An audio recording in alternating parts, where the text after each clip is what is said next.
Disclaimer: اس video کی تمام معلومات فائنینشیل ایڈوائز نہیں ہیں، یہ صرف اور صرف ایجوکیشنل پرپس کے لیے شیئر کروائی جاتی ہیں۔ السلام علیکم، ہیلو ایوری ون، میں ہوں مشہود خان، آپ دیکھ رہے ہیں نیو میک ٹیکنالوجی۔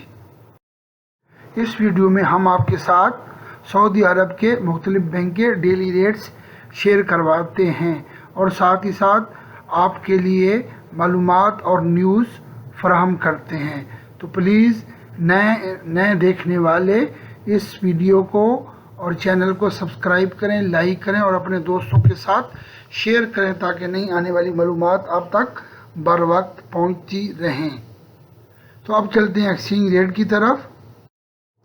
پاکستان کا تحویل راجی ریٹ آفر کر رہا ہے 57.56، انجاز بینک ریٹ آفر کر رہا ہے 57.51، فوری بینک ریٹ آفر کر رہا ہے 57.61، کوئک پے ریٹ آفر کر رہا ہے 57.23، منی گرام ریٹ آفر کر رہا ہے 57.59۔ تو نیکسٹ چلتے ہیں انڈیا کی ریٹ کی طرف۔ انڈیا کا ریٹ آفر کر رہا ہے تحویل راجی 21.55، انجاز بینک ریٹ آفر کر رہا ہے 21.51، فوری بینک ریٹ آفر کر رہا ہے 21.57، کوئک پے ریٹ آفر کر رہا ہے 20.26 اور منی گرام ریٹ آفر کر رہا ہے 21.62۔ تو یہاں پر منی گرام سب سے زیادہ ریٹ آفر کر رہا ہے۔ منی گرام کی سروس آپ تحویل راجی سے اویل کر سکتے ہیں۔ تو اب چلتے ہیں بنگلہ دیش کی ریٹ کی طرف۔ بنگلہ دیش کا ریٹ آفر کر رہا ہے تحویل راجی بینک 28.14، انجاز بینک ریٹ آفر کر رہا ہے 28.10، فوری بینک ریٹ آفر کر رہا ہے 28.16، کوئک پے ریٹ آفر کر رہا ہے 27.93 اور منی گرام ریٹ آفر کر رہا ہے 28.27۔ تو یہاں پر بھی منی گرام سب سے زیادہ ریٹ آفر کر رہا ہے۔ آپ منی گرام کی سروس تحویل راجی بینک سے اویل کر سکتے ہیں۔ تو اب چلتے ہیں نیپال کی ریٹ کی طرف۔ نیپال کا ریٹ آفر کر رہا ہے تحویل راجی 34.26، انجاز بینک ریٹ آفر کر رہا ہے 34.19، فوری بینک ریٹ آفر کر رہا ہے 34.29، کوئک پے ریٹ آفر کر رہا ہے 33.39، منی گرام ریٹ آفر کر رہا ہے 34.24، پربھو منی ریٹ آفر کر رہا ہے 34.31۔ تو یہاں پر پربھو منی سب سے زیادہ ریٹ آفر کر رہا ہے۔ آپ پربھو منی کی سروس تحویل راجی بینک سے اویل کر سکتے ہیں۔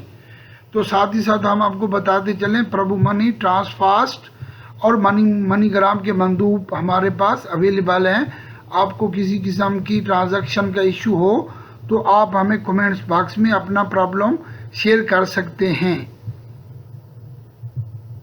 تو اب چلتے ہیں نیوز کی طرف۔ آج کی خبر تھی عمرہ زائرین کے بارے میں۔ عمرہ زائرین کے لیے مختلف قسم کی سہولیات فراہم کی گئی ہیں، جیسا کہ اس سے پہلے عمرہ زائرین کے لیے صرف 1 منتھ کا ویزا لگتا تھا، ابھی اس کے لیے 3 منتھ کا ویزا لگتا ہے۔ اور دوسرے نمبر پہ اس سے پہلے عمرہ زائرین صرف اور صرف مکہ اور مدینہ وزٹ کے لیے یعنی آ سکتے تھے، اس کے علاوہ کسی شہر میں بھی ان کو اجازت نہیں جانے کی تھی۔ اگر کسی اور سٹی میں جاتے تو ان کے لیے ان کو ورک پرمٹ یا دوسری جگہ جانے کے لیے NOC لینا پڑتا تھا، لیکن ابھی عمرہ زائرین کے لیے کسی بھی شہر میں جانے کی اجازت ہوگی، یعنی وہ کسی بھی شہر میں جا کے وزٹ کر سکتے ہیں۔ اور ساتھ ہی آپ کو یہ بھی بتاتے چلیں کہ وہ کوئی بھی ایئرپورٹ پہ آ جا سکیں، جیسے ریاض ایئرپورٹ پہ اگر ان کی ارائیول ہے اور پھر واپسی ریاض ایئرپورٹ سے ہے تو نو ایشو، کسی بھی یعنی سعودی عرب کے ایئرپورٹ سے وہ ارائیول اور ڈپارچر کر سکتے ہیں۔ اور دوسرا ایک سوال عمرہ زائرین کی طرف سے کیا گیا تھا کہ اگر عمرہ زائرین یہاں پہ آتے ہیں اور ان کو ڈیپورٹ کر دیا جاتا ہے تو کیا وہ دوبارہ عمرہ پہ یا کسی ویزا پہ آ سکتے ہیں؟ تو اس کا جواب تھا کہ وہ نہیں آ سکتے، اسی طرح سیم جس طرح دوسرے ویزے کی ڈپورٹ پہ تا حیات پابندی لگا دی گئی تھی، اسی طرح عمرہ زائرین کی اگر غیر قانونی طور پہ وہ رہائش پذیر ہوتے ہیں اور ان کو ڈیپورٹ کیا جاتا ہے تو ان کا سسٹم بھی بلیک لسٹ میں شامل کر دیا جاتا ہے، وہ دوبارہ عمرے پہ یا ویزے پہ نہیں آ سکتے۔ تو یہ تھی آج کی نیوز ویورز، پلیز اس کو شیئر کریں اپنے دوستوں کے ساتھ، لائک کریں اور نئے آنے والے اس کو سبسکرائب کریں تاکہ نئی آنے والی معلومات اب تک پہنچتی رہیں۔ اور اگر آپ مزید کوئی رائے دینا چاہتے ہیں کہ اس میں کچھ اضافہ ہونا چاہیے یا کمی ہونا چاہیے تو پلیز کمنٹ باکس میں اپنی رائے کا اظہار کر سکتے ہیں۔ Thank you for watching my video, may Allah bless you all، take care, اللہ حافظ۔